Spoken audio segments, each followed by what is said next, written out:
अगर समय रहते हुए मैं कुछ नहीं किया तो वो हत्यारा पूरे जंगल के जानवरों का ऐसी का तैसी कर देगा। वैसे भी वो 2 बेगुनाह जानवरों को मार चुका है। मुझे इसके लिए शेर सिंह से मदद देना चाहिए। वो मेरा बहुत ही अच्छा दोस्त है। वो मेरा मदद जरूर करेगा। मुझे उसी से मदद लेना होगा। ये कहकर जंगल का राजा गप्पू हाथी अपने दोस्त शेर सिंह से मदद लेने निकल पड़ा।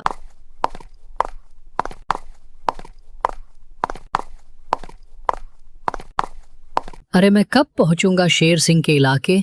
अब तो थकावट भी लगने लगा है। थोड़ी देर मुझे किसी पेड़ की छांव में आराम करना होगा। ये कहकर गप्पू हाथी एक पेड़ के नीचे आराम करने लगा और कुछ समय बाद अब मुझे चलना चाहिए। मुझे वापस भी लौटना है। फिर गप्पू हाथी अपना सफर जारी रखा।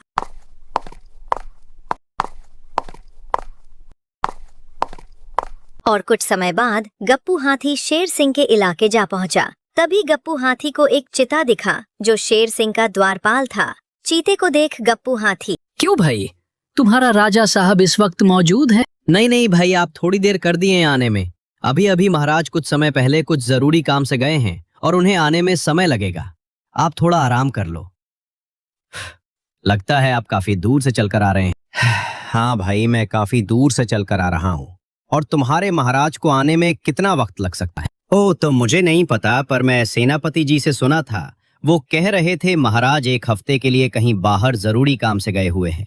उन्हें आने में काफी वक्त लग सकता है। द्वारपाल की इस तरह की बात सुन गप्पू हाथी मन ही मन बहुत ही उदास हो जाता है और सोचने लगा, तेरी की, इतना दूर चलकर आना सब बेकार हो गया। हाथी को सोच में डूबा देख द्वारपाल, क्या हुआ? और आप किस सोच में डूब गए? और आप अपना परिचय भी नहीं दिए। अरे द्वारपाल, तुम्हारा राजा जब लौट कर आए तो उन्हें कह देना सुंदरपुर के जंगल का राजा गप्पू दादा आए थे। वो खुद व खुद समझ जाएगा। फिर गप्पू हाथी वापस अपने जंगल लौटने लगा।